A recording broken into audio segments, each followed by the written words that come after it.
si hay gente de pie, ya no quiero estar sentado. O sea que mi silla, por favor, hay alguien atrás que la va a necesitar más que yo. Voy a hablarles de cosas rigurosamente materiales. Primero, estamos en una situación en el contexto internacional donde ni siquiera Alemania, ni siquiera la República Federal Alemana, tiene capacidad de protagonismo en el mundo. Ya por no hablarles de Italia o de España, donde la única alternativa a ejes globales de economía, que significan ejes globales de seguridad, ejes globales de competitividad y por lo tanto de tener una línea primera, de ser protagonistas y no sencillamente subsidiarios de la historia, se llama la China emergente, el Estados Unidos mantenido y una Europa preocupantemente en un posible declive.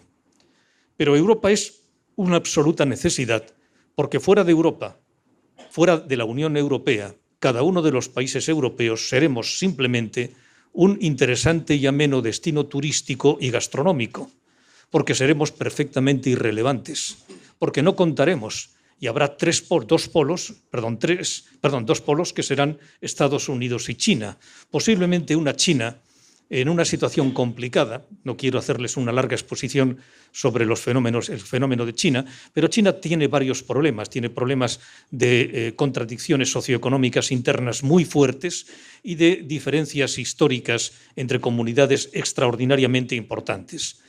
Pero en cualquier caso, si Europa no se configura como una unión potente, nuestro declive será progresivo, será indefectible y dejaremos de tener protagonismo en ningún otro lugar del mundo. Esto lo que significa es que económicamente, porque en último término todos y cada uno de nosotros somos seres dentro de un sistema económico, nosotros vivimos de la cultura, de lo que significan nuestros propios consumos, pero todos los consumos, incluyendo los culturales, tienen un componente económico inevitable.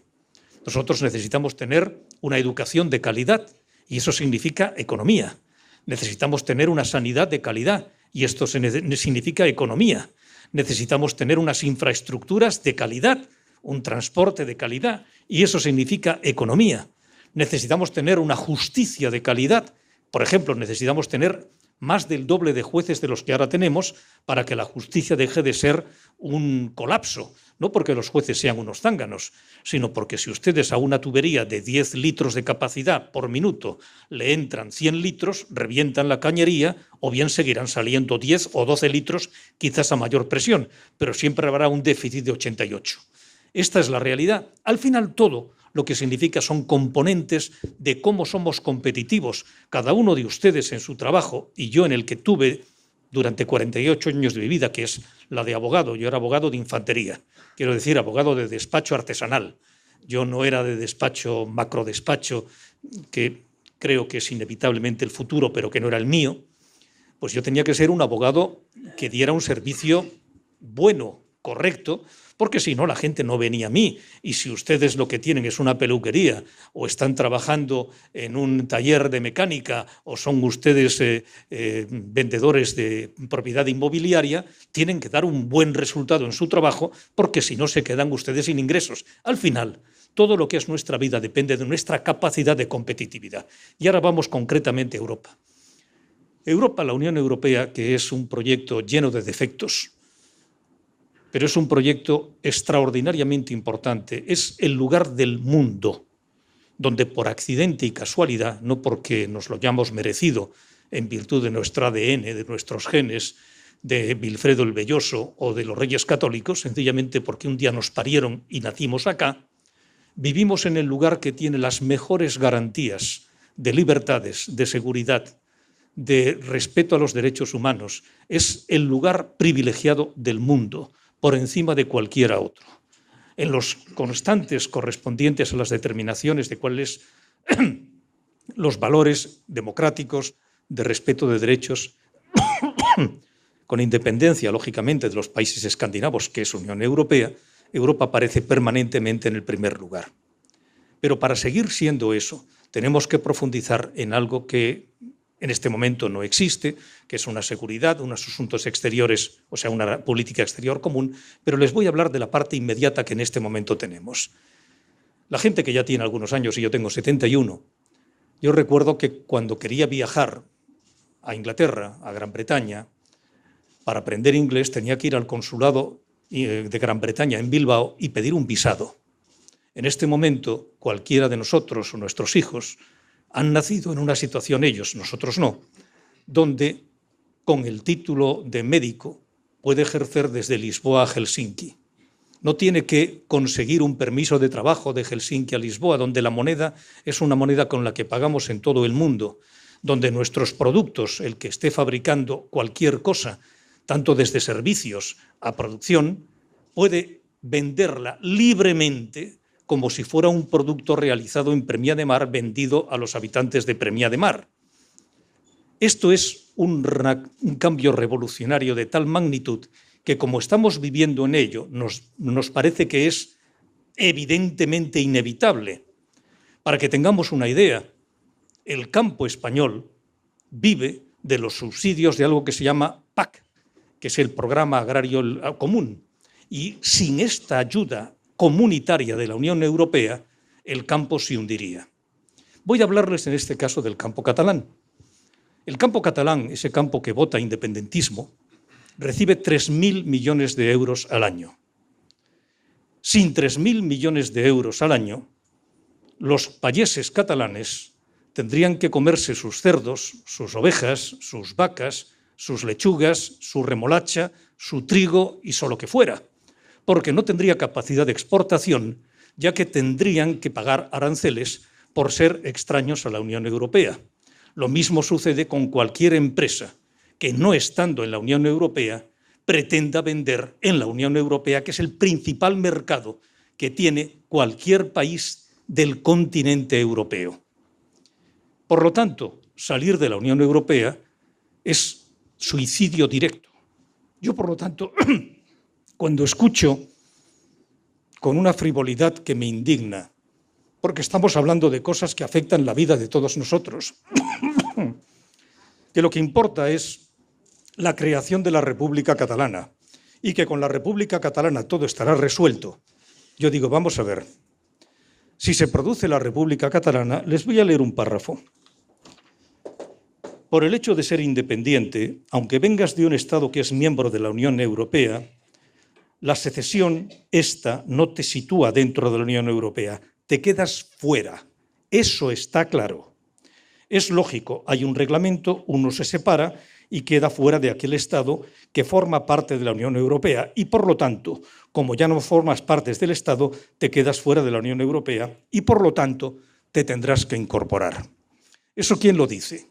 El malvado Rajoy, el pérfido Rivera, el evanescente Pedro Sánchez. No. Esto lo dijo Jordi Pujol en la Universidad Blanquerna en el año 2012. Ustedes dirán, hombre, Jordi Pujol es lo que es. Sí, lo es. Ciertamente es, yo diría, la representación más perfecta del sacrosanto 3% y creo que incluso era más del 3%. Pero la realidad es que Jordi Pujol era una persona que era recibido en toda Europa y en todo el mundo y que tenía una experiencia internacional de primera magnitud.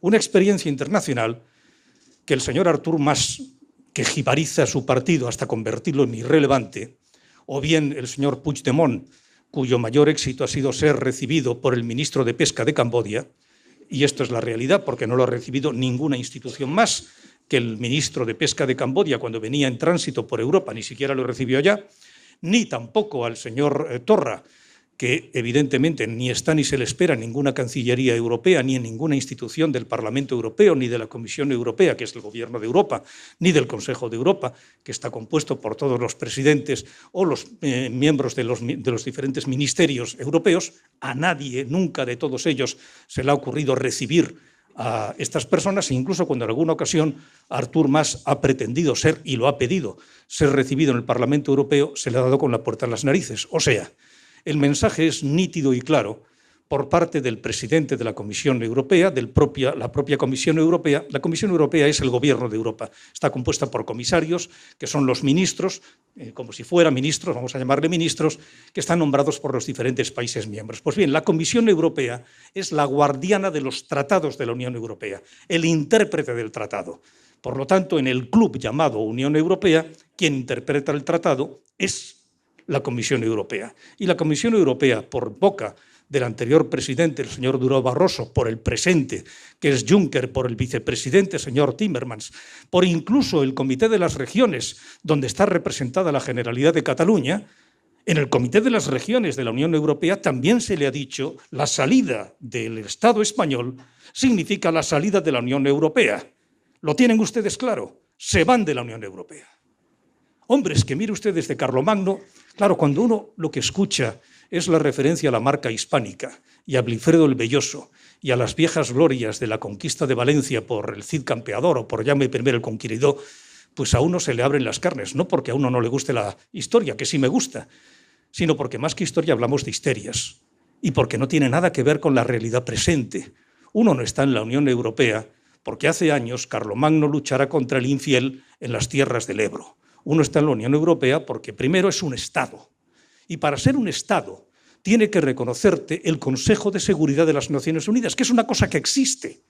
El Consejo de Seguridad no es una serie de frikis en Nueva York. Es Rusia, es Estados Unidos, es Francia, es Gran Bretaña, es China. ¿Qué quieren que les diga? Es algo más que San Marino, un poco más. Y es un poquito más que el sacrosanto ombligo del señor Puigdemont o del señor Torra, un poquito más. No mucho más, pero algo más. Y el Consejo de Seguridad es quien determina si tú eres Estado o no eres Estado. O sea, uno no es Estado porque decida serlo, sino porque te reconocen los demás. Y esto lo saben los asnos más elementales de política exterior, excepto el señor Romeva y ahora el señor Maragall, cuya vida Dios guarde muchos años. Y les pongo un ejemplo. Palestina. Con Palestina se está haciendo una injusticia histórica, yo diría, insoportable. Yo desearía que Palestina estuviera reconocida y fuera un país miembro de Naciones Unidas porque lo merece, porque es exigido, porque es inevitable, porque no se puede tratar de esa forma. Pero la realidad es que a pesar de que a Palestina le reconocen bilateralmente más de 130 países en el mundo, no está reconocido por Naciones Unidas y, por lo tanto, no es Estado. Así que, si mañana Palestina quiere negociar cualquier tratado internacional, no puede, porque no es un Estado reconocido, a pesar de haber sido reconocido por 132, que son, o 130 y tantos, que son 130 y tantos más de los que reconoce, porque no ha sido reconocido por nadie, la fantasmagórica República Catalana. Yo recuerdo cuando un eurodiputado de Esquerra Republicana, con una mirada lejana, esa mirada histórica que uno tiene levantando el mentón y mirando más allá del horizonte, dice: mira, Javier, nosotros a los 7-10 días de la proclamación de la República tenemos ya determinados un bloque de 10 países mínimos que nos van a reconocer y de ahí vendrán en cascada otros más. Y yo le dije: ¿pueden ser los países bálticos? Pues te diré que no. Y te diré por qué. No porque algunos de ellos no tengan afinidad o dejen de tenerla, sino porque los países bálticos tienen un problema importantísimo de seguridad. Y allí tenemos tropas españolas que están dándole seguridad, pertenecen a la OTAN y no vamos a mover un dedo sin el acuerdo de lo que significa el núcleo duro de la Unión Europea ni de Estados Unidos. Eslovenia, por ejemplo, es otro de los países. Eslovenia es un país que fue el primero visitado por Jordi Pujol y tienen un reconocimiento y afecto importante porque, claro, la primera vez que alguien va a verles cuando están en pleno proceso de independencia, incluso con una guerra corta, pero guerra, con las tropas serbias, apareció Jordi Pujol. Y eso ellos lo tienen reconocido como un hecho que les afecta y que tienen... Dije, no os va a reconocer ni Eslovenia, porque Eslovenia no moverá un dedo sin la bendición apostólica de Italia, de Alemania, de Francia, y no se van a enfrentar con la propia Unión Europea de la que son miembros. Por lo tanto, no tendréis a nadie. Y estáis o mintiendo o creyéndoos vuestras propias mentiras, que es todavía mucho peor, Pero claro, tomar a los demás por tontos no está mal, pero ser tonto uno es peor. Pues en esto estamos. Entonces, la realidad es estar en el más perfecto de los desiertos. En consecuencia, si no son Estado, y ciertamente para serlo tendrán que ser reconocidos por el Consejo de Seguridad, la segunda parte significa que una vez que sean reconocidos, vayan a saber ustedes cuándo, tendrán que comenzar a negociar su entrada en la Unión Europea.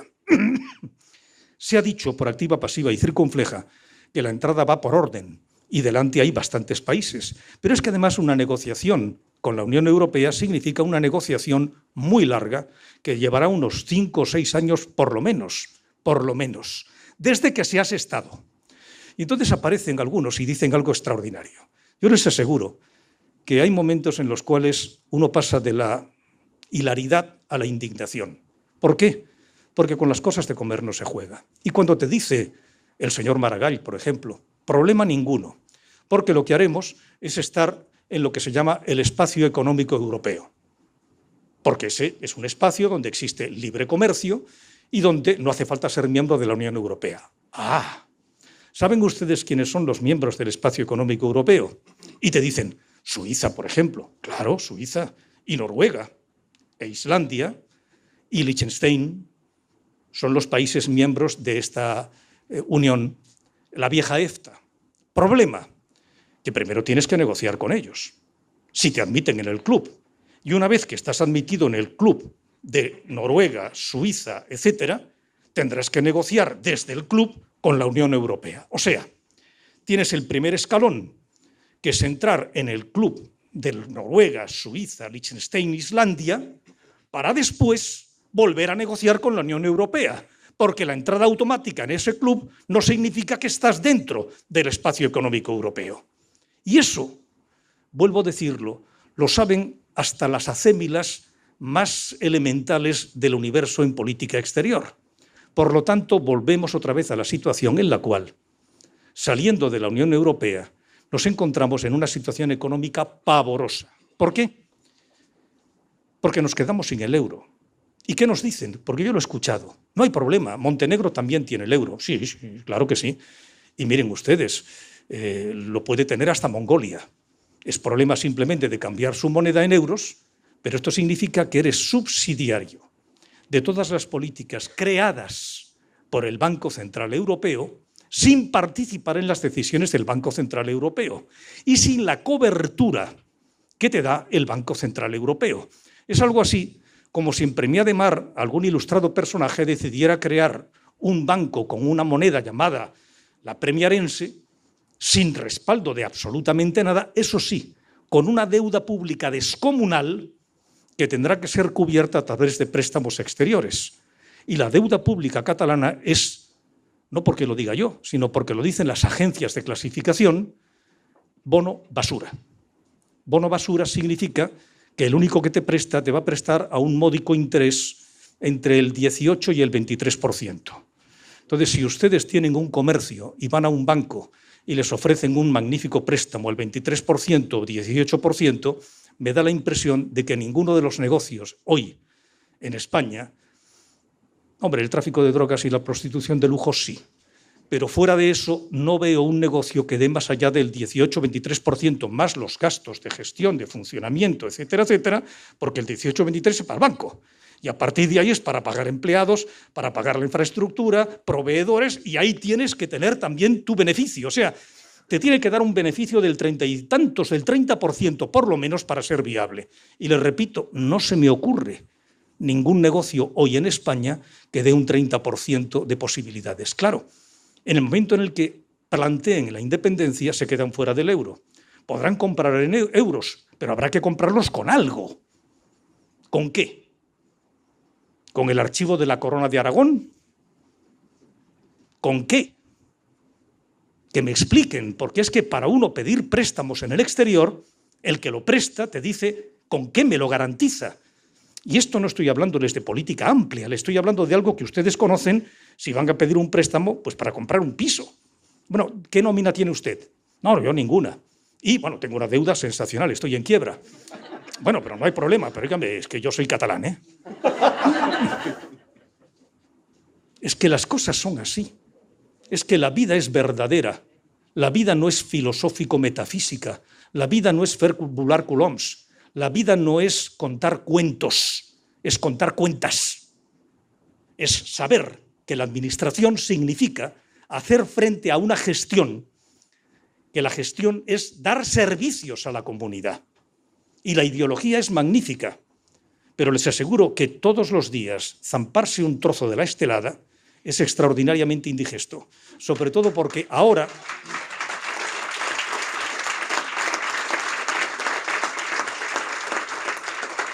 Hace años las banderas eran de la anilla, no digo que sean muy digestivas, pero se las podía comer uno con un cierto...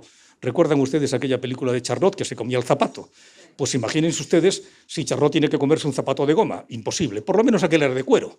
Bueno, pues en este momento el pretender que es posible un camino que significa la exclusión del campo económico en el que reside la capacidad de vida de la comunidad en la que nosotros estamos, es sencillamente no una irresponsabilidad, es un insulto a la ciudadanía. Yo no digo que la independencia sea buena ni mala, no estoy haciéndoles en este caso una condena ideológica, les estoy haciendo un análisis de la capacidad que tiene esas ideas cuando se llevan a la realidad. Por ejemplo, Pablo Iglesias, con el que tengo una personal buena amistad de hace ya muchos años, cosas que pasan, mire, yo diferencio las personas en dos niveles. Una cosa es lo que cuentan y otra cosa es lo que me importan. Entonces, a mí me importa más tener una relación con alguien que me parece interesante, aunque a partir de ahí no estemos de acuerdo en absolutamente nada. Yo creo que eso es importante porque eso es parte de algo fundamental, y es que convivir con los que piensan como yo es muy aburrido. Entonces yo prefiero convivir con todo el mundo, con los que piensan como yo y con los que no piensan como yo, pero que piensan que pensar diferente a ellos y a mí, yo respecto a ellos, es parte de la vida, ni siquiera en democracia, en normalidad. Yo les juro que en una secta es extraordinariamente aburrido, porque en último término uno lo que no tiene es enriquecimiento personal, cuando lo único que escucha es la confirmación de las propias ideas. Yo prefiero poner en algún momento mis ideas en crisis, escuchar y pensar que a lo mejor el otro puede tener razón. Siempre se puede aprender escuchando al prójimo y vale la pena. Bueno, pues cuando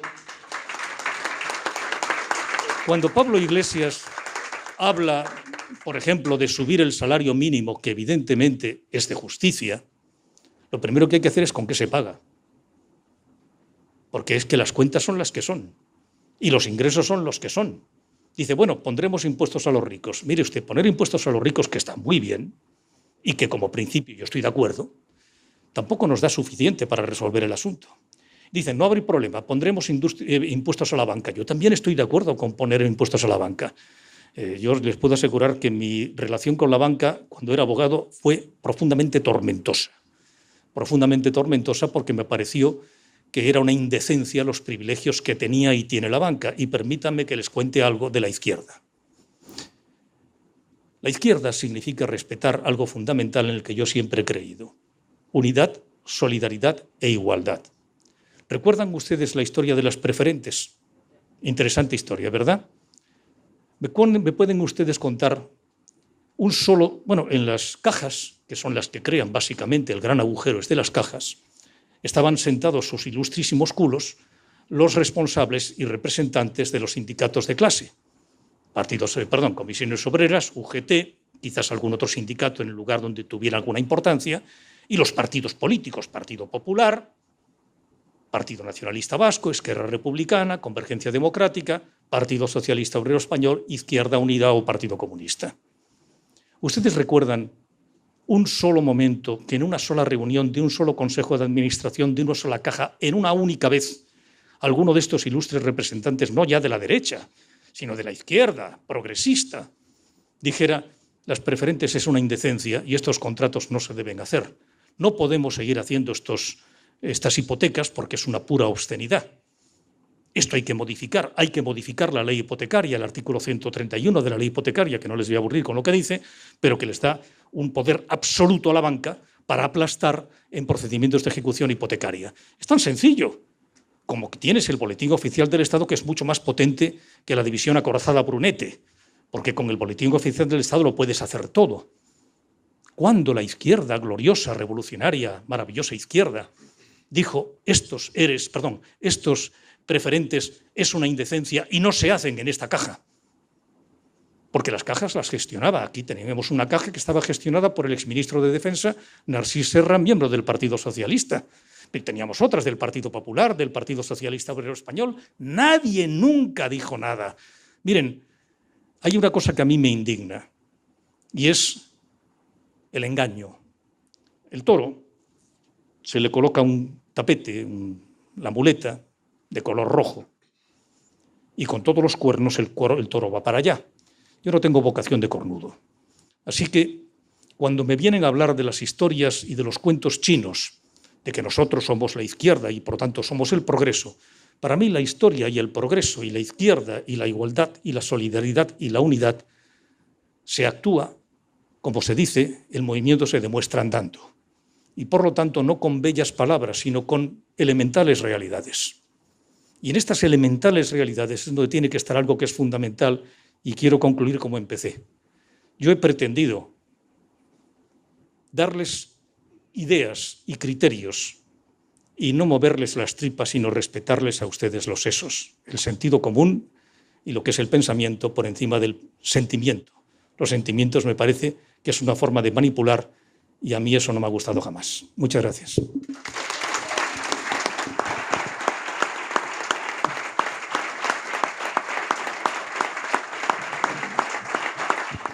Y yo prometí ser breve, pero ya saben ustedes que los abogados... Yo recuerdo en una ocasión que estaba cuando empezaba a ejercer éramos varios abogados y a mi lado había un abogado bastante pomposo, que cuando comienza a hacer su último alegato, que es el alegato final del abogado, dice: señores de la sala, voy a ser breve. Y entonces yo estaba con la cabeza baja y oigo una voz de uno de los magistrados que dice: ya empezamos. Bueno, pues... también he mentido, he querido ser breve, no lo he sido. Entonces, tengan ustedes la palabra ahora. Lo único que les ruego es que no repitan lo que yo he hecho, que es hablar mucho. Presenten ustedes la pregunta y yo trataré de ser corto en la respuesta para que hablemos y tengamos la interlocución los más posibles. ¿Le pasas algo? ¿O esa voz pura? No tenemos micro y nada. Pues señora, dele para arriba. Buenas tardes. Y yo le quiero preguntar a nivel personal, ¿cómo cree usted que va a terminar el proceso? Bueno, hay un chiste muy divertido de un programa de radio, que no recuerdo el nombre, donde hablan de que habrá un momento en que el mundo desaparecerá y tal, y lo único que quedará es el proceso. Bueno, pues hablando en serio, miren, yo vengo del País Vasco y yo vengo de una situación de manipulación de sentimientos semejante. Cuando existe un sentimiento que es algo muy profundo, donde es difícil entrar en razonamiento, porque cuando entras en razonamiento, inmediatamente lo que sale es la respuesta. Bueno, sí, pero es que este sentimiento es el que yo tengo y claro, si yo tengo el sentimiento que 3 y 3 son 23, pues aunque yo le quiera demostrar que me parece que son 6 o por ahí le anda la cosa, pues es complicadísimo tratar de explicar cuál es la resultancia económica de Cataluña. Por ejemplo, les voy a dar un dato. Cataluña, en su balanza de pagos, lo que importa y lo que exporta, tiene en números redondos un superávit de 10.000 millones de euros anuales, que no está nada mal. Y por lo tanto, teóricamente la independencia sería magnífica, porque claro, tener una nación que ingresa inmediatamente en la Unión Europea y con 10.000 millones de euros anuales de superávit, pues mire usted, seríamos Baviera, pero sin necesidad de tener que distribuir nuestra solidaridad con otros lugares de menos renta. ¿Cuál es la realidad? Nosotros, Cataluña, tiene un déficit en lo que vende y compra al extranjero de 10.000 millones de euros anuales. Pero tenemos un superávit con lo que compramos y vendemos a España de 20.000 millones de euros. Por lo tanto, 20.000 millones de superávit con nuestro comercio con el resto de España, menos 10.000 millones de nuestras ventas y compras al resto del mundo, nos da un superávit de 10.000. Pero claro, si usted tiene un comercio y al que le llega por la puerta le dice que es un ladrón y que le roba, me da la impresión de que le va a comprar poco en un futuro. Y en consecuencia, cuando los nacionalistas separatistas dicen España nos roba y queremos separarnos, lo que no contemplan son los datos económicos que son extraordinariamente tozudos. Y les voy a dar algunos. Lo que Cataluña vende a Alemania es exactamente lo que vende a Andalucía. Alemania. Lo que Cataluña vende a Estados Unidos es exactamente lo que vende a Galicia. Lo que Cataluña vende a China es exactamente lo que vende a Murcia. Los murcianos nos roban, los gallegos nos roban, los aragoneses nos roban, los andaluces nos roban. ¿Se va a mantener este comercio? Sin hablar ya ni siquiera de los aranceles, de los cuales le hablo.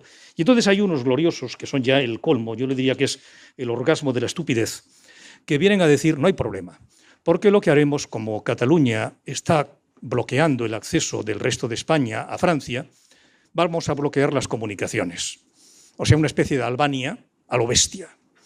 Y claro, lo que no se dan cuenta es que, por ejemplo, Montenegro no es miembro de la Unión Europea, ni tampoco lo es Albania, pero ni Montenegro ni Albania pueden bloquear los camiones TIR que salen de Grecia camino de Eslovenia o de Croacia, que sí son miembros de la Unión Europea. ¿Por qué? Pues mire usted, porque hay una cosa bastante importante que se llama las relaciones internacionales. Y claro, ¿qué quiere que le cuente? Corea del Norte no está mal, pero me da la impresión de que la vocación catalana no es Corea del Norte. ¿Qué es lo que yo pienso? Que vamos a tener un futuro complicado donde, de una forma progresiva, se van a dar cuenta de la estafa de sus estafadores, de que les cuentan cuentos y no cuentas, que jugar de farol es una indecencia y que actuar a espaldas de la realidad global es un disparate. Eso lleva tiempo, llevará tiempo. Y mientras tanto tendremos problemas de convivencia que ellos niegan, porque ellos dicen que no hay fractura social, que es exactamente lo que yo oía en el País Vasco cuando decían que no había fractura social, pero donde uno en ciertos lugares tenía extremadas dificultades para ser socialista. Extremadas dificultades. Esto es lo que ocurre. Vamos a tener que pasar por un purgatorio, y ese purgatorio es la consecuencia de nuestro pecado, no el nuestro. El pecado del Partido Popular y del Partido Socialista, que durante 40 años han ido dejando jirones de cuestiones estratégicas a cambio de apoyos tácticos de convergencia democrática. Porque hay algo que es fundamental. Leer. Mire, la lectura en ocasiones es un hecho subversivo, porque subvierte la realidad aparente y te convierte en la realidad verdadera. Y vale la pena leer incluso al que no piensa como uno, porque se encuentra con su pensamiento. Por ejemplo, los intachables, impecables, edificantes y convivenciales tweets del camarada Torra, yo creo que le definen directamente sin más, no hace falta decir más. Usted es eso. Pues ya está, hemos terminado. Pero en el caso de Jordi Pujol, en el año 77 o 78, 77, escribió un libro en el cual decía lo siguiente: la nación se crea con bandera, escuela y lengua. ¿Le suena a ustedes? Pues a Felipe González no le sonaba. Tampoco le sonaba a Aznar, que hablaba catalán en la intimidad.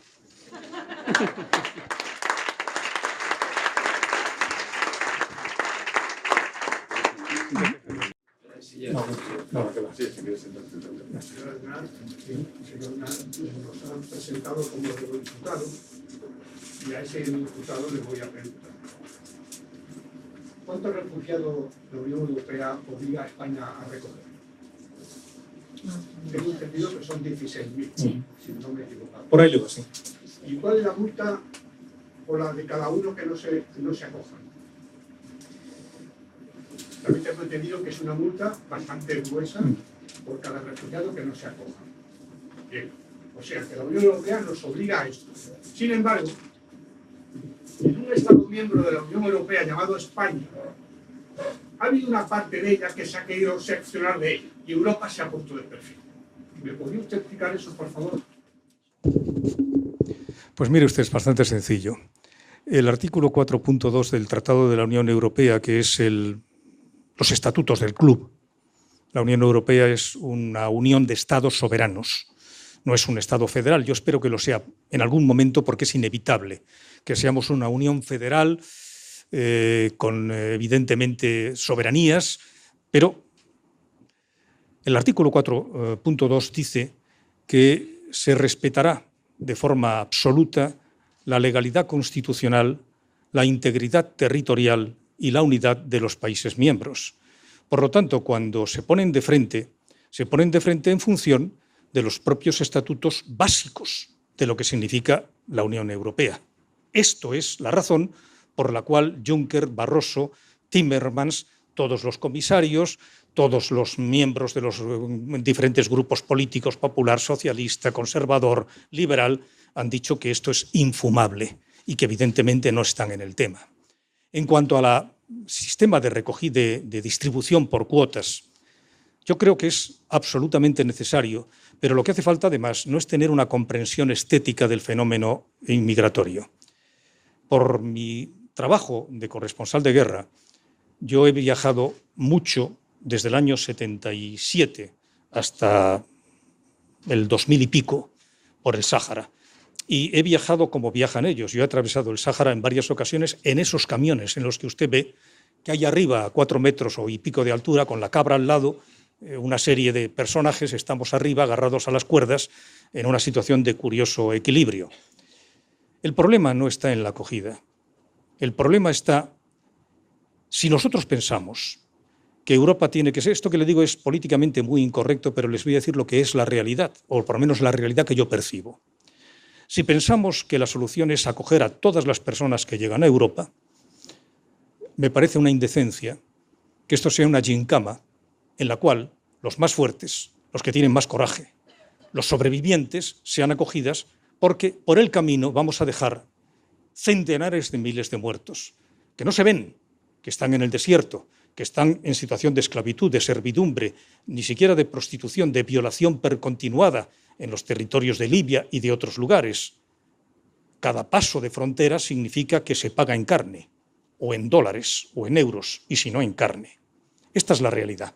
Entonces yo lo que propondría es que estas personas que son tan sensibles apoyen el enviar barcos a todos los puertos de África y recibamos en los barcos a todas las personas, porque no es justo que únicamente sobrevivan los fuertes, no es justo que la valla de Melilla la pasen los tíos potentes, yo no la podría pasar. No sé si usted, pero yo le juro que yo no. Entonces no tiene el más mínimo sentido esa especie de consideración de decir, bueno, ya que están aquí, se quedan.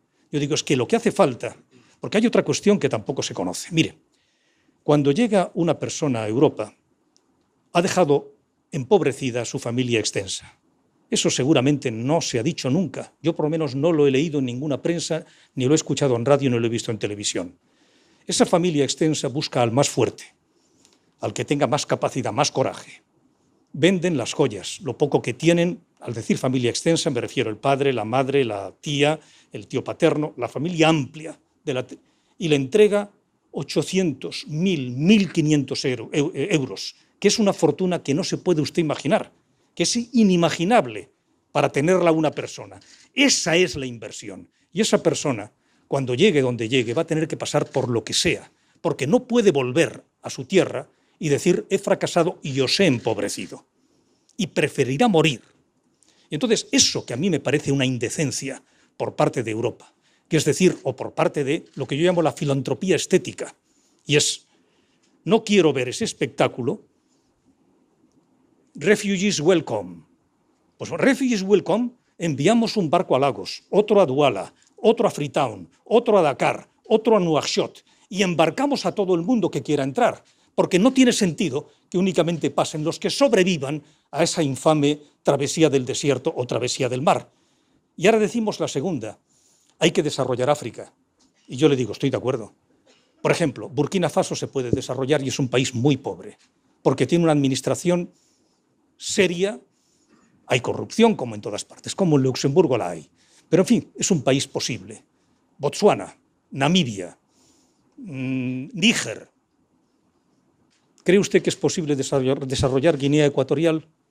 Guinea Ecuatorial tiene una renta per cápita igual que la de Portugal, pero la tiene el señor Teodoro Obiang en su bolsillo. En consecuencia, mandar el 33% a cleptócratas, a Al Capone, a gobiernos de ladrones, es mandar el dinero directamente a cuentas corrientes en Suiza. ¿Cuál es la alternativa? La recolonización. Es imposible.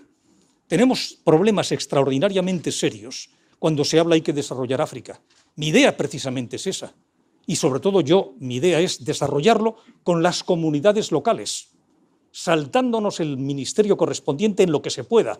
¿Cuál es el problema? Que claro, el ministro cuando ve pasar por delante de sí el maná que cae sobre el pueblo fiel y sobre las comunidades tribales o locales, que son las que lo van a gestionar mejor que nadie, quiere tener su participación y no lo permite en aras de la soberanía nacional. Tenemos un problema descomunal. El problema del desarrollo es un problema de encontrarnos con un partner del otro lado, con un socio fiable del otro lado, que da igual que no tenga medios, que sea pobre, no importa, siempre que tenga una gestión medianamente honrada. Digo medianamente honrada, ya no pido ni siquiera que sea honrada. Este es el principal problema. Por lo tanto, le repito, cualquiera de las soluciones que se dan, por ejemplo, ya habrá usted escuchado, hay que establecer canales seguros de migración. Yo digo sí. Y ahora dígame usted cuáles. No le digo a usted, quiero decir, al que me lo dice. ¿Cuáles? Visados. Ya los tenemos. ¿Y qué hará el que no tiene visado? Se tirará otra vez al desierto. ¿Y quién tendrá el visado? Se lo voy a decir. Tendrá el visado el que nos sea útil. O sea, el que tenga una calificación profesional. Una cualificación y calificación profesional. O sea, vamos a crear un dumping eliminando, drenando los recursos intelectuales de África en nuestro beneficio. Porque ¿a quién le va a dar un visado cualquier país de la Unión Europea? ¿A un campesino analfabeto? ¿O a una persona que tenga una calificación, aunque sea mecánico? Óigame, no le digo yo que sea ingeniero nuclear, mecánico. Pero es que ese mecánico allí es muy importante. Con lo cual, al final, no hacemos filantropía, estamos secando los recursos intelectuales de África. Es muy complicado el tema y las aproximaciones a las que yo atiendo y escucho, atiendo de entender, de escuchar. Cuando uno rasca y conoce la realidad no de los ministerios, no de los congresos ni de las asambleas, sino a pie de obra, en los lugares donde la gente en África vive, que no es en los lugares donde generalmente van los políticos, pues mire usted, se encuentra con la realidad que yo le estoy exponiendo y dice, ¿y cuál es la solución? La solución es extremadamente compleja, extremadamente frustrante y no pasa tampoco, y voy a decirles otra cosa políticamente incorrecta, por quitar las concertinas de la valla de Melilla. No digo yo que sea cojonuda, perdón, que sea magnífica esa concertina, pero le voy a explicar algo. ¿El señor Pedro Sánchez cree usted que va a quitar las concertinas de todas las embajadas españolas en África? Porque todas están protegidas por concertina, todas. ¿Y qué están protegiendo? Pues que no les roben el ordenador, que no les roben el televisor, que no digo yo que vayan a asaltarlos para matarlos. Están protegiendo eso. Entonces yo pregunto, óigame, ¿es más importante el televisor del señor embajador que la frontera española? Si usted va a África y usted ve, por ejemplo, pues todas las ONGs de África, que están en África, Médicos Sin Fronteras, UNICEF, FAO, Naciones Unidas, todas, ACNUR, todas tienen concertina, todas. A mí hay algo que me indigna, que es, yo diría, la ética estética. Eso es hipocresía. No he dado una respuesta, ya lo sé, pero es que no la tengo,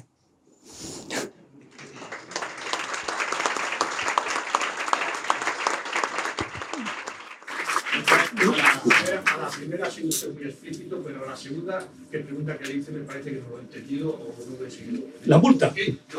¿Por qué Europa se ha puesto de perfil en el asunto catalán? ¿En el asunto? Catalán. Pero no se ha puesto de perfil, se ha puesto de frente. Yo no lo veo. Hombre, vamos a ver, mire usted. Se ha dicho por activa, déjeme, se lo explico, por activa, pasiva y circunfleja. ¿Se le ha dado con la puerta en las narices? No, es que ni siquiera se le ha abierto la puerta. O sea, en el Parlamento Europeo, en la Comisión Europea, que es el gobierno de Europa, que son los comisarios, como digo, los ministros, en el Consejo Europeo, que es el Consejo de los presidentes de gobierno y primeros ministros de Europa, en el Consejo de Europa, que son los ministros de cada ramo, de agricultura se reúnen para resolver temas de agricultura, de interior para temas de interior, en ninguno de ellos se ha dado opción ninguna al independentismo por una razón básica, no por odio ni amor, no porque haya habido maniobras de colapso de nadie, sino porque el artículo 4.2 del Tratado de la Unión Europea, que es algo que valdría la pena que se leyeran estos señores, impide que la Unión Europea entre en algo que signifique confrontar el orden constitucional, la unidad y la integridad territorial. De la misma forma que uno se queda atónito de que el señor Artur Mas, apadrinando, no se sabe cómo, al señor Puigdemont y al señor Torra, no se sabe en qué condición, pero claro, si son expresidentes tendría que estar el señor Pujol y el señor Montilla también en el bloque. Pero en fin, se dirige al rey pidiéndole una audiencia cuando el rey no gobierna.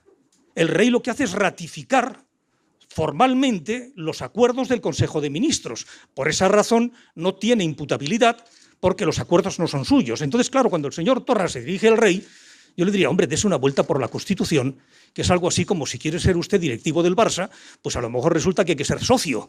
Entonces, claro, si usted es socio del Badalona, pues no podrá ser presidente del Barça, aunque se lo pida usted al Consejo de Administración del Barça. Entonces, hay cosas que a uno, de verdad le digo, le producen una profunda tristeza. El nivel tan elemental, tan de desconocimiento absoluto de lo que es la realidad, no le digo legal, la legalidad es importante, yo le digo la realidad evidente del terreno en el que estamos pisando. Esto es lo que hay. Yo quería preguntar, a ver si me sé expresar. Seguro que sí.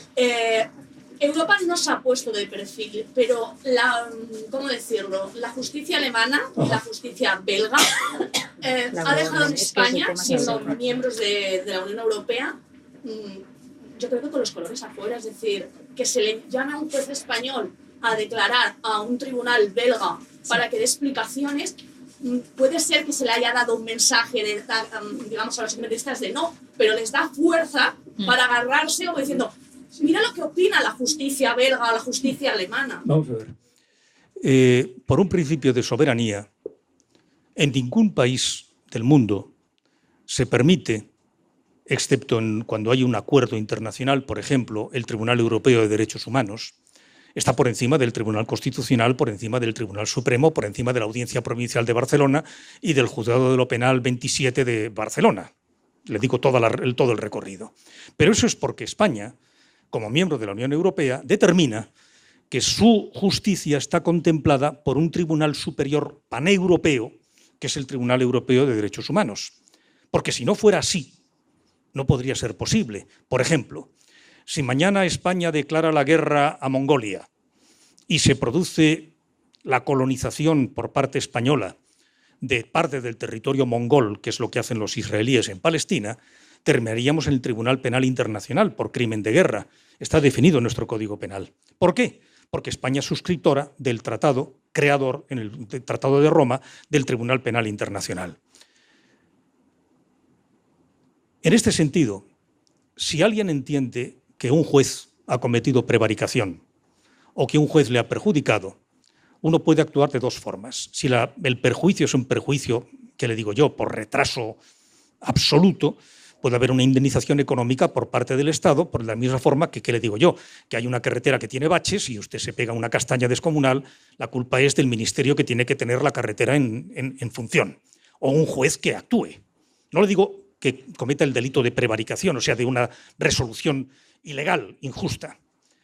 Y entonces usted sigue adelante y termina en el Tribunal Europeo de Derechos Humanos, que dice que tantos años de retraso significa un perjuicio, sin entrar en el fondo del tema, pero que es un perjuicio para usted y que por tanto tiene que ser indemnizada por tanto o por cuanto. Pero lo que no es admisible, y eso significa que la justicia belga es, en ese sentido, sin conocimientos elementales, ni siquiera de lo propio, usted no puede pedir a un juez italiano que juzgue lo que ha hecho un juez español. Podrá ir al Tribunal Europeo de Derechos Humanos, pero no a un juez italiano, para que demande a un juez español y que el juez español le explique al juez italiano qué ha pasado con la demanda de desahucio que usted puso contra un señor que no le pagaba la renta, o la querella criminal que le han puesto a usted, o la acción penal por un delito de estafa o por lo que fuere. Y entendiendo que le han perjudicado a usted porque le hundió el negocio, porque la metieron en la cárcel, porque tal, usted demanda desde Italia, porque es residente en Italia, a un juez español. Eso es un rebuzno. Jurídicamente es un disparate. Eso no tiene ni pies ni cabeza. Me refiero a la demanda contra el juez Llarena. Y de hecho, el juez español que recibe ha dicho al juez belga, óigame, por acuerdo internacional del Consejo de Europa, no se puede realizar demandas que afecten poderes soberanos del Estado, no porque tengan inmunidad, sino porque eso es orden interno vigilado en el Tribunal Europeo de Derechos Humanos, pero no a través del Tribunal de Luxemburgo o el Tribunal finlandés o el Tribunal de la Almunia de Doña Godina del territorio de la República Federal Alemana, si existiera la Almunia de Doña Godina en la República Federal Alemana. Vamos a los dos otros puntos, que es el tema federal de Schleswig-Holstein, de la sentencia de la jurisdicción alemana y de la jurisdicción belga. Mire, hay dos cosas distintas, y le hablo como abogado. Una es el procedimiento de extradición. Yo tengo a un personaje en Argentina que está acusado de estafa. Y entonces uno le dice a la justicia argentina, miren ustedes, como tenemos un acuerdo de extradición entre los dos países, ese señor que está acusado de estafa, por favor póngamelo a disposición de la justicia española y mándenmelo con cuidado en un avión. ¿Qué es lo que hace el juez argentino? O al revés, un juez español, si se lo pidiera un argentino. Mándeme usted los elementos básicos del tema. ¿Por qué? Porque no fuera que, ¿qué le digo yo?, el tema estuviera prescrito en Argentina. Imagínese que el delito de estafa en Argentina prescribe a los 5 años y en España a los 23. Pues por orden interno no van a dar esa persona a España. Imagínese usted que esa persona tiene 19 años y en Argentina la edad penal fueran 21. Pues también tiene que saber que es posible, para que no se produzca la situación de que un delito impune, por esas razones en Argentina, de prescripción o de minoría de edad, se lo pasen a un español, a un juzgado español. O bien porque haya elementos, vamos a decirle, confusos en la situación. Y entonces el juez argentino contempla, pide información y después de examinar el caso, acepta o no acepta la extradición. Pero hay una cosa completamente diferente. Argentina, cuando usted entra por el aeropuerto de Ezeiza, tiene usted la policía argentina que le sella el pasaporte. Y con esa entrada en Argentina, usted no puede entrar en Finlandia, ni puede entrar en Suecia, ni puede entrar en Eslovenia. Pero si usted entra en Eslovenia, está usted entrando en Luxemburgo, en Bélgica, en España, en Portugal y en Finlandia. Espacio Schengen. Y por lo tanto se crea un espacio Schengen jurídico. Nosotros nos fiamos de la policía eslovena, nos fiamos de la policía finlandesa y ellos de la nuestra. Es un espacio común. Y por eso se crea un espacio común jurídico a través de la euroorden. ¿Qué significa la euroorden?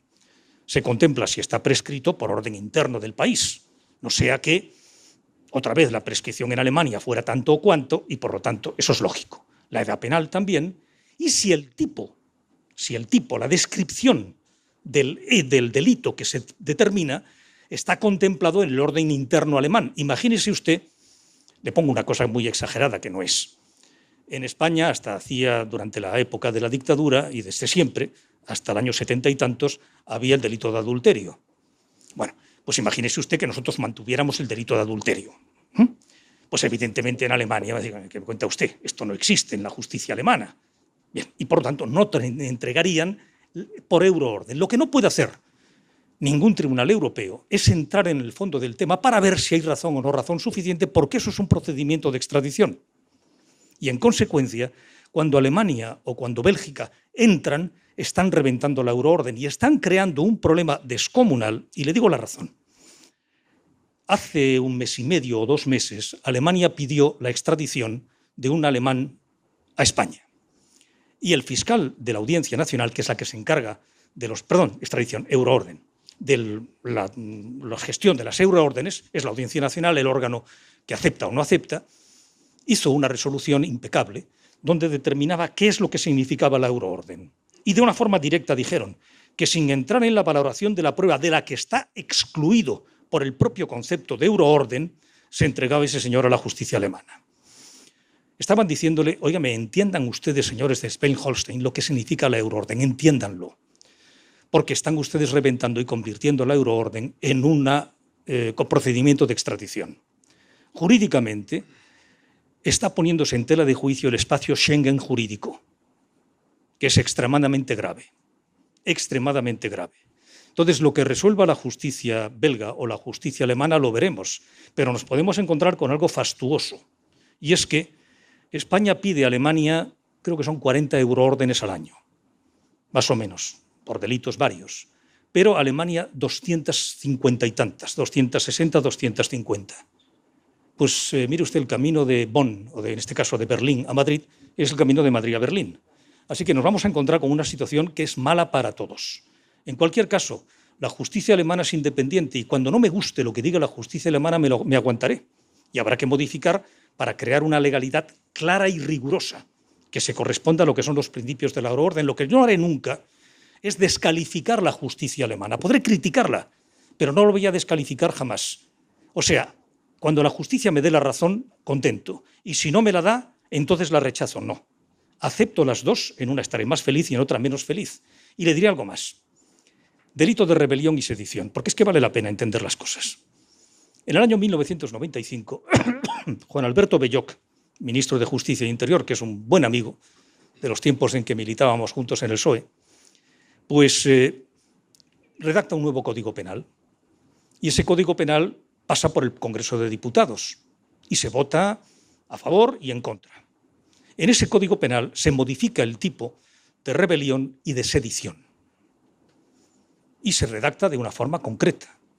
Yo tengo mis dudas, y ahora le digo como abogado, del supuesto de rebelión aplicado a este criterio, respecto a alguno de las personas que están sometidas. Pero le hablo como abogado, es un criterio, no digo que sea bueno ni malo, es el mío.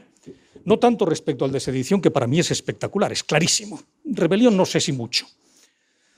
Pero en fin, podría ser. En principio, mi criterio no va por ahí. Bueno, cuando se vota un código penal, uno está de acuerdo con cuál es lo que se llama la tipificación, o sea, la definición del delito. ¿Qué es un delito de estafa? Pues significa engañar a otro, sacando un beneficio y creándole un perjuicio, y esto es el delito de estafa estereotípico. Una vez que usted ha definido que si yo la engaño a usted y le saco un dinero y yo me beneficio, es estafa, lo que no puedo decir después cuando me apliquen el delito de estafa, no, óigame, es que esto no es. Si yo a usted le he sacado un dinero engañándola y me he beneficiado, es estafa. Y que yo sea eurodiputado o de Ciudadanos no me deja impune. Pues le voy a contar quién votó el delito de rebelión y sedición. Lo votó el Partido Socialista Obrero Español y lo votó el Partido Nacionalista Vasco y lo votó Convergencia Democrática y Esquerra Republicana e Izquierda Unida y Coalición Canaria. Todos votaron el Código Penal íntegro.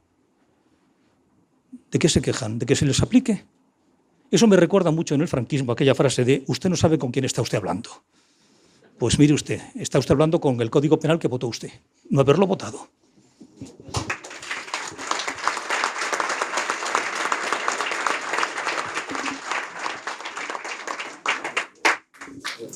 Yo quisiera plantearle dos cuestiones. ¿Se me oye, no? Sí.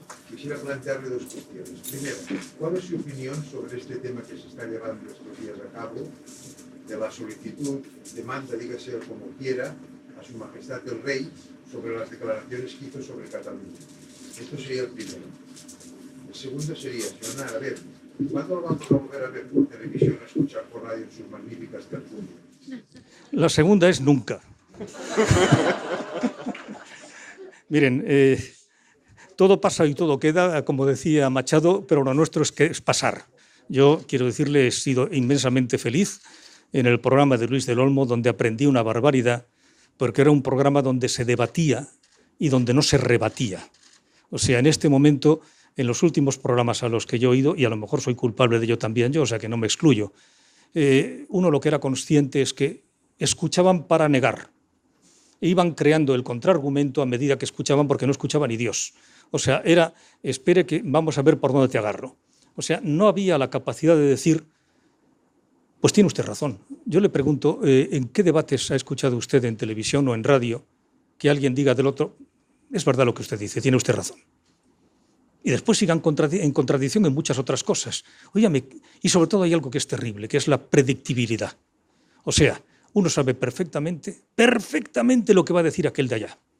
En el programa de La Sexta o el que fuere, ya sabe usted que aquel señor es un glorioso progresista, que yo un día espero que me cuenten lo que es un progresista, porque yo no creo que haya nadie que lo que quiera es ir para atrás, quitar los cangrejos, pero en fin, puede ser, el candidato cangrejo puede ser, pues en realidad uno sabe perfectamente que este va a decir A, el otro 77, este 33 y aquel 14,5. Ya lo sabes, antes de que abran la boca.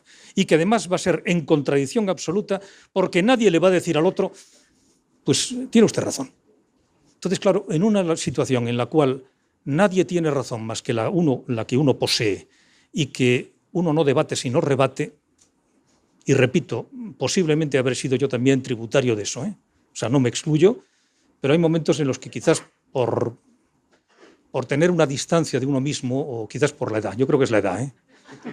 Yo creo que es la edad, pues dices, diablos, no, y se acabó. O sea, la segunda ya la digo, jamás, nunca, punto.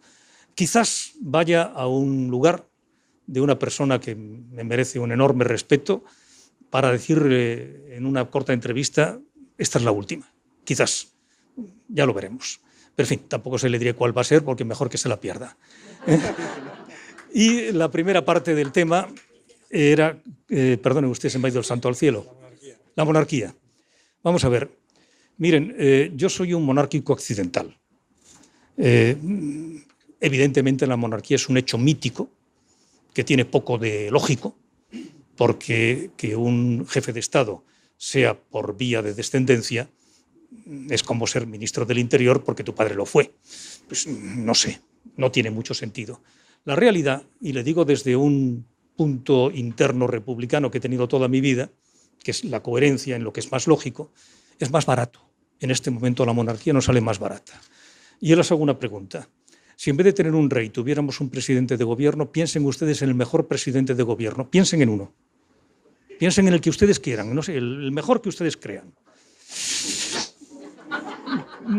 Oiga, la parte cómica está bien, pero seamos de verdad, en este momento yo creo que circunstancialmente Juan Carlos, que tuvo episodios extraordinariamente negros, lamentables y algunos de ellos directamente repugnantes de su vida, entre los que no está precisamente ni sus amantes ni su elefante, esa es la parte menos para mí problemática del asunto, son otras, hizo un servicio impagable porque permitió el tránsito desde un presente durísimo, que los que tenemos edad lo recordamos, que fue esa transición con un ejército que era el que era, con una administración, policía, Fuerzas Armadas, el poder que era el que era. Nosotros éramos un futuro sin presente y ellos eran un presente sin futuro. Y el tránsito con Juan Carlos fue un tránsito posible y que salió bien. Después hubo otras cosas que no fueron tan buenas. Pero claro, el rey no puede hacer otra cosa que lo que ha hecho. El rey no tiene capacidad de gestión. El rey, teóricamente, lo dice la Constitución, es el jefe de las Fuerzas Armadas. Pues miren ustedes, es el jefe de las Fuerzas Armadas porque no manda en las Fuerzas Armadas, porque en último término lo que hace es confirmar lo que determine el gobierno. Si mañana el gobierno quiere declarar la guerra a Botsuana, el rey puede hacer dos cosas, o dimitir, o sea, retirarse, o firmar la declaración de guerra, porque aunque la firma él y sea quien declara la guerra, él no declara la guerra. Tenemos únicamente una figura, dijéramos, institucional, garante filosófico-metafísica de las instituciones. Por lo tanto, el decir que es el poder moderador del Estado, que lo es técnicamente, no significa que tenga la capacidad de arbitraje. En el momento en que el rey tenga una capacidad de arbitraje, se convierte en un rey con poder. Y una de las buenas cosas que hizo Juan Carlos, fue renunciar a toda su capacidad de tener una presencia en las decisiones para convertirse en un rey absolutamente constitucional como el duque de Luxemburgo o el rey de Suecia, que quedan bien en los uniformes, son altos, pues la cosa está. Y en el ola dan bien. Pero quiero decirle, no podía hacer otra cosa. Que el discurso fuera mejor o peor, yo tengo mi opinión y creo que era correcto, técnicamente correcto. ¿Pudo ser mejor? Pudo serlo.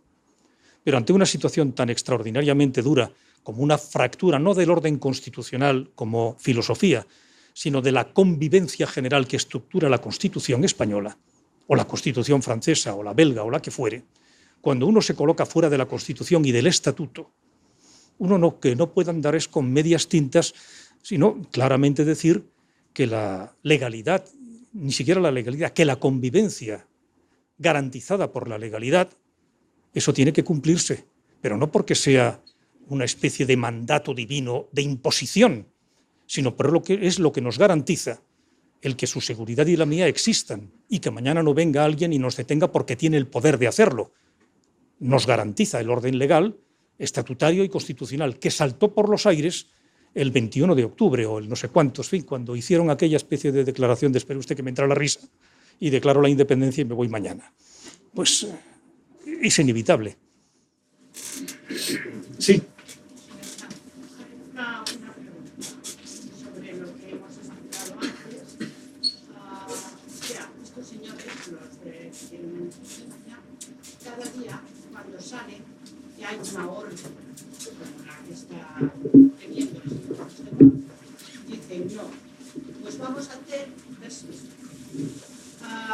No estamos de acuerdo con esto que nos está diciendo, entonces vamos a los derechos humanos, vamos a denunciar. Y todo esto siempre es denunciar. ¿Nosotros qué hacemos? Los que nos sentimos ofendidos, ¿qué hacemos? ¿No denunciamos? ¿Nos callamos?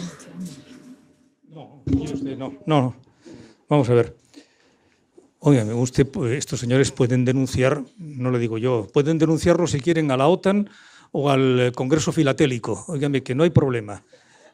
Vamos a ver, han hecho una denuncia a la Comisión de Naciones Unidas de Derechos Humanos. Bien, óigame, tienen el derecho a hacerlo. ¿Cree usted que hay algo en este momento que merezca la pena el ser denunciado? Yo creo que, mire, incrementar, lo que están buscando es ruido internacional. Y cada vez que realizan ese ruido internacional, el que no les hagan caso, les da igual, porque lo que piensan es que a través del ruido pueden llegar a alguna parte. Entonces, yo no tengo el más mínimo temor, ni me parece escandaloso, ni estoy en contra, ni digo esto es un escándalo, con que acudan a la Comisión de Naciones Unidas de Derechos Humanos. Lo que hay que decir simultáneamente es, miren ustedes, cuando ustedes dicen que se ha iniciado un procedimiento casi ya con resolución, yo puedo mañana demandarla a usted al juzgado número 3 de Premià de Mar, porque pienso que usted es marciana y que lo que hace es introducirse en mi pensamiento y me crea inmensos dolores de cabeza. Y el tribunal admitirá la causa a trámite y seguirá su curso hasta que le den a usted la razón o a mí. Por lo tanto, problema de que se practique una investigación en la Comisión Internacional de Derechos Humanos, a mí me parece perfecto, que no hay ningún problema. El problema será cuando resuelva lo que vaya a resolver y no les guste. Y entonces lo que van a decir es lo que siempre dicen.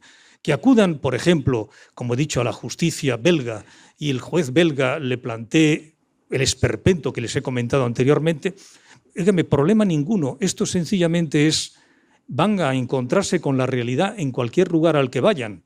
Y cuando, por ejemplo, plantean, es que nosotros tenemos el derecho de autodeterminación. Bueno, empezaron hablando del derecho a decidir, que según literalmente, y esto son palabras literales que están recogidas en cinta magnetofónica, están recogidas, dice, es una chorrada que hemos pensado para no hablar del derecho de autodeterminación. Claro, cuando yo ayer escuché a la consejera de Cultura, creo que era, hablando de que era un derecho reconocido por Naciones Unidas, óigame, vamos a ver, échele usted un vistazo, por Dios, a las resoluciones de Naciones Unidas, porque dicen de una forma clarísima que el derecho de autodeterminación solamente se aplica a situaciones coloniales o de discriminación intolerable que afecte de una forma frontal y brutal los derechos humanos. Y ciertamente, cuando resulta que es el gobierno de Cataluña el que dice que violan los derechos humanos porque existe una represión, pero dígame, ¿no son ustedes el gobierno de Cataluña? Vaya represión más extraordinaria. Usted separatista es el presidente de la Generalidad. Quiero decirle que todo eso es risible, porque cuando lo plantean en ninguna instancia internacional le dan audiencia a esa invocación al derecho de autodeterminación, porque no existe en lo que significa la doctrina de Naciones Unidas, que en resoluciones del año 67 y 64, de forma terminante, excluyen el derecho de secesión, excepto, le digo, en situación colonial o en situación de represión intolerable. Por ejemplo, se podría aplicar a Birmania en el caso de los Rohingya, porque son sometidos a violaciones, asesinatos, podría ser, pero no en el caso de Cataluña, porque no existe esa represión intolerable.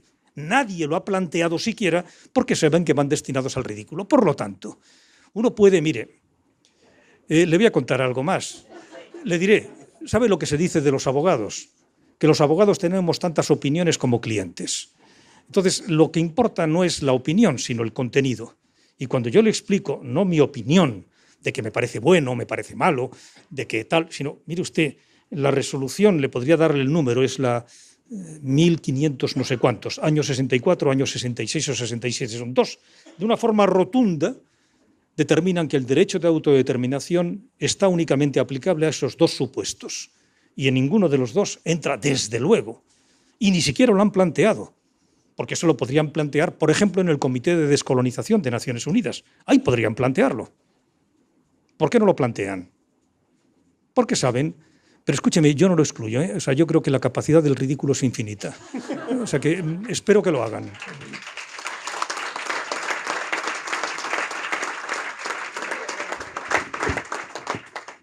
Sí. Bueno, yo es una curiosidad que tengo. ¿Cómo se percibe todo esto del procés en Europa?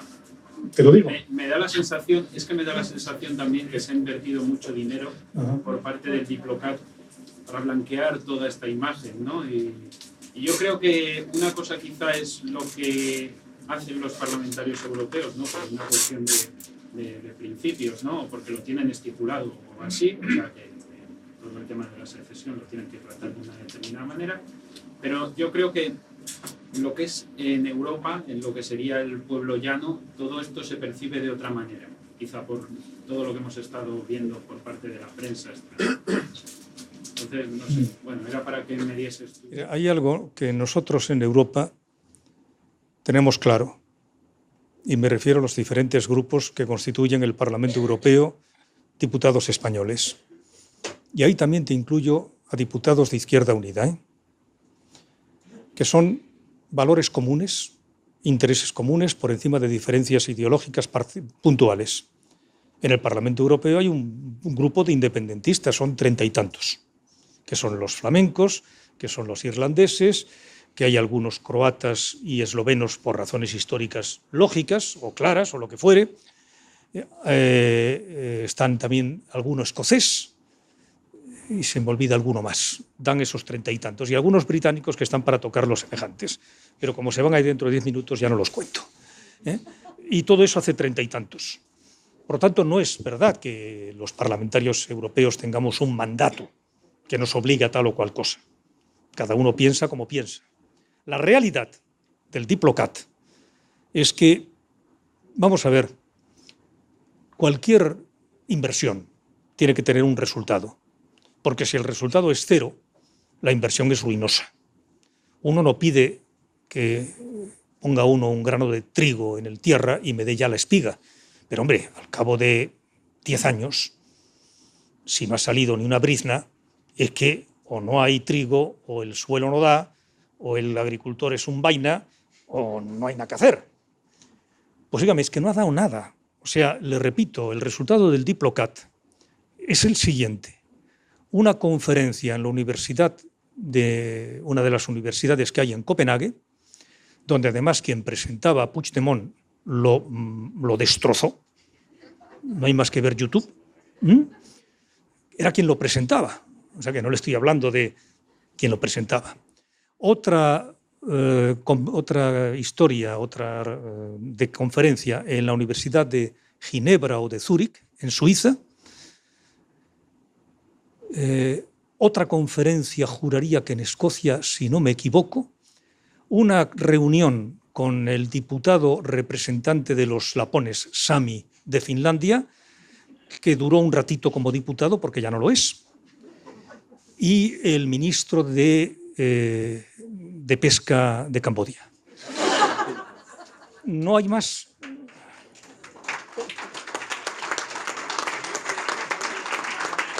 Con 84 diputados y los 5 del PNV y el resto de la tripulación, no insurreccionada, sino ya entre ellos, viendo en qué momento van a saltar el puente de mando para dar pasaporte al equipo de dirección, con 84 diputados, ¿usted se cree que se puede gobernar un país? Este es un gobierno electoral que tiene como función el promocionar un PSOE decadente para un PSOE en el cual la ilusión del gobierno le impulse, como ha sido, hasta el punto máximo en cuanto empiece a caer porque no sea capaz de gobernar, porque no tiene capacidad de gobernar, en cuyo momento lo que hará será iniciar el proceso de nuevas elecciones.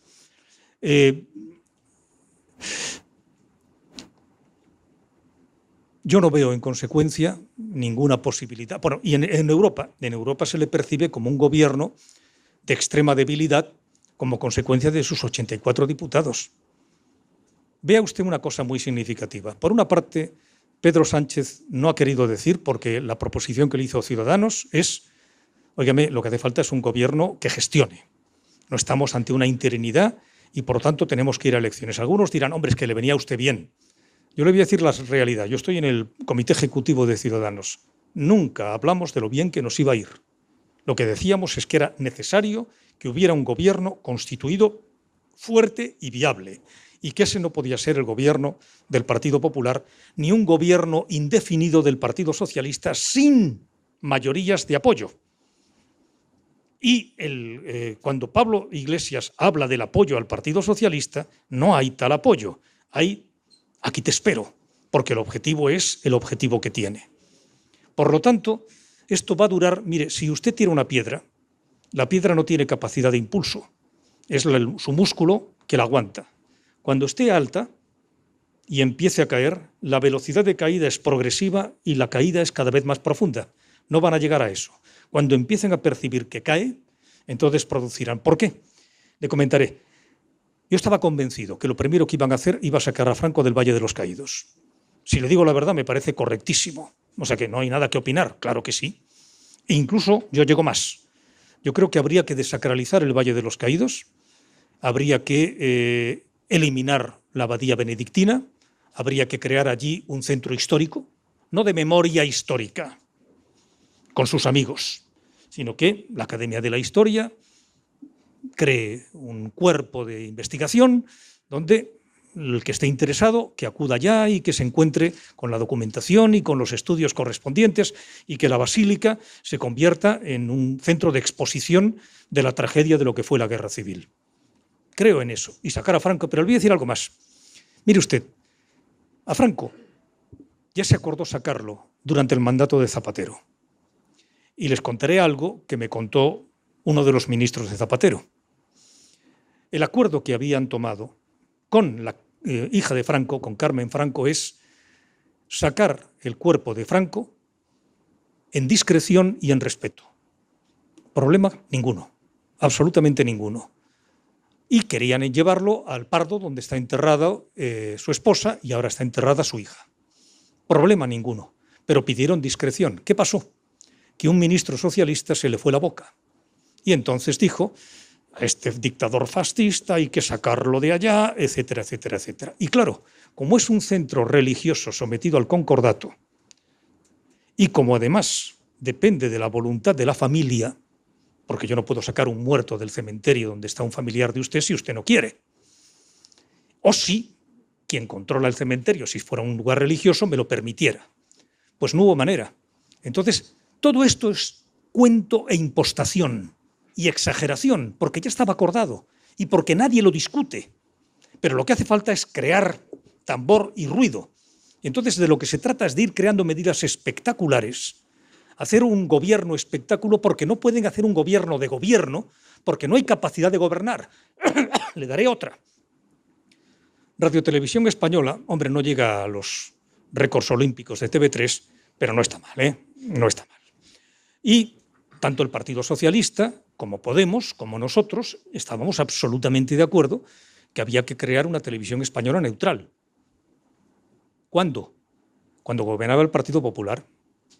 ¿Qué es lo que hace ahora el señor Sánchez? Por decreto, crea una situación interina para que la ley de 2017, que iba a crear el nuevo órgano director de Televisión Española, pueda tener una gestión intermediaria que va a ser lo más larga que se pueda, porque no se van a poner de acuerdo en cómo implementar la ley de 2017, a pesar de que estábamos de acuerdo con ellos.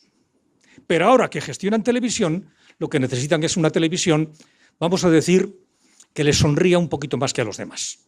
Entonces, al final, óigame, todo esto le aseguro que me produce una tristeza infinita, porque al final lo que importa no es el común, sino lo que hay de lo mío. Y Pedro Sánchez está en tratar de impulsar el partido cuando el país tiene una crisis profunda, profunda, profunda. Una crisis institucional profunda, una crisis económica de la que se va saliendo, pero con una situación muy grave, y es que la crisis económica, a efectos de macroeconomía, estamos creciendo, pero el crecimiento se concentra en los sectores más altos de la sociedad. Se va destruyendo las clases medias y las clases más desfavorecidas les toca lo mismo en el 30% de la población que al 10% más favorecido. Y ese crecimiento, que es verdad, es la historia de quien se come entre usted y yo un pollo, me lo como yo y usted se ha comido la mitad, porque estadísticamente un pollo entre dos da mitades, aunque me lo haya comido yo entero.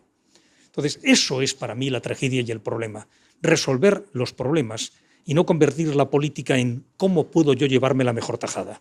Para mí esa política me parece repugnante. Bueno, creo que hasta aquí hemos llegado. Muchas gracias.